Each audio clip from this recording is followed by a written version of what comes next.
Je vous parle un peu de cette exposition que j'ai préparée, une exposition qui a pour thème les Valdôtains, que ce soit un éleveur ou bien des chanteurs du chœur ou des alpinistes. En tout cas, dans mes œuvres, je donne beaucoup d'importance au sujet, aux personnes, parce que je crois que c'est les personnes qui font l'histoire, mais surtout les traditions de notre région. Et donc vous pourrez voir le costume de Gressoney, la bataille des Rennes et d'autres traditions qui appartiennent à notre région. Et puis je suis très content en plus d'exposer mes œuvres à Paris en occasion de l'arbre de Noël pour souligner l'importance des liens qu'ont les Valdôtains avec les immigrés venus ici, pour souligner encore l'importance des traditions de notre région, des traditions qui sont très vivantes. La mia passione è illustrare fiabe per l'infanzia e tutte le opere che sono esposte sono legate quindi a delle storie per bambini.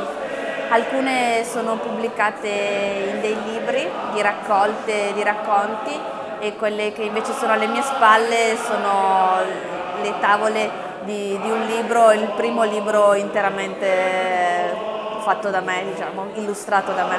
La tecnica che uso è l'acrilico, perché è una tecnica che mi piace molto perché i colori sono molto vivi e quindi adatti secondo me al tema, all'illustrazione per i bambini, e mi piace molto perché è anche molto materica come tecnica. Ce sont deux artistes très intéressants, très importants. L'un fait voir l'aspect plus rude, plus strict, plus photographique des personnes qui sont en Vallée d'Aoste, qui sont en montagne, dont l'amour pour les différentes activités, c'est lasagne.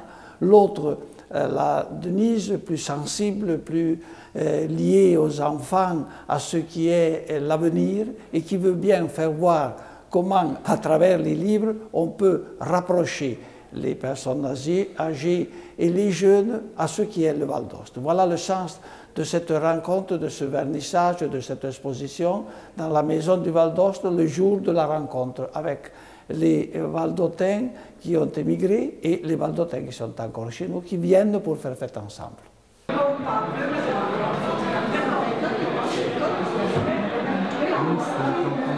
Encore une fois, aux Maisons du Val d'Aoste, on a la possibilité d'exposer des œuvres des artistes valdôtains. Dans ce cas, des artistes valdôtains jeunes qui ont quand même la possibilité d'exprimer leur art à travers des œuvres tout à fait intéressantes qui démontrent la fête à la culture valdôtaine.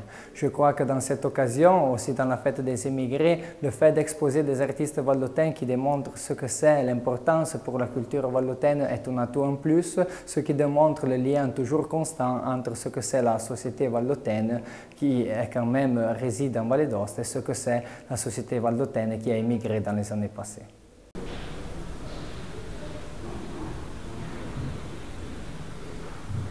La soirée d'aujourd'hui est très importante, c'est la veille de l'arbre de Noël.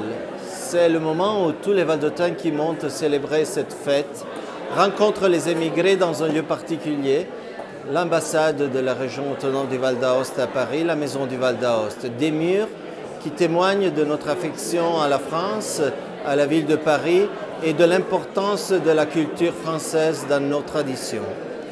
Ce lieu hôte un bureau d'information touristique, des expos comme à cet étage, mais aussi les autres activités de la maison du Val d'Aoste continuent. Il s'agit de la promotion touristique, de la promotion énogastronomique, aussi bien que de la lobby institutionnelle auprès des institutions françaises. Je voudrais aussi rappeler une fonction importante de ce lieu. Ce lieu hôte des stagiaires valdôtains qui ont l'opportunité de passer de 3 à 6 mois dans la capitale française et de faire une première expérience de travail, ce qui a une fonction unique par rapport aux possibilités que normalement on a dans une petite région du nord de l'Italie. Les montagnes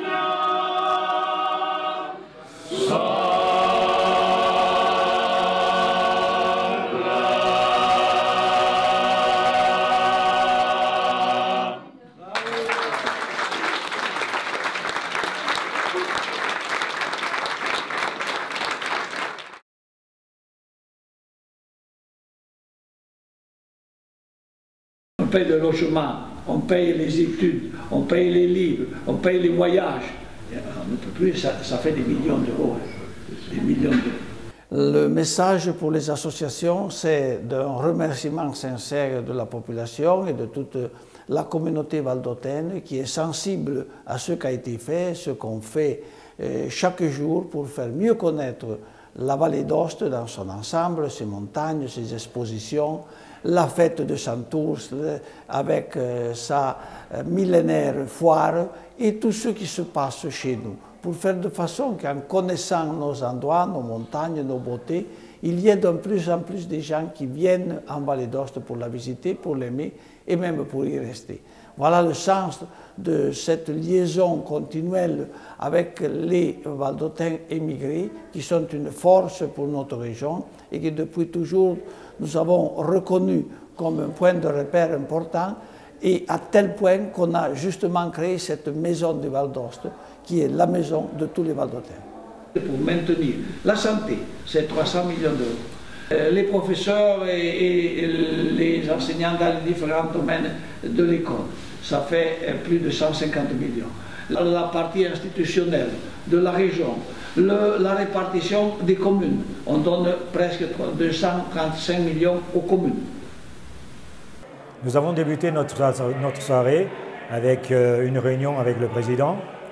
Nous avons fait un petit parcours des activités de la région pendant toute cette année et écoulée. Et puis donc nous avons abordé quelques problèmes, des problèmes qu'on peut avoir avec les associations et tout ça.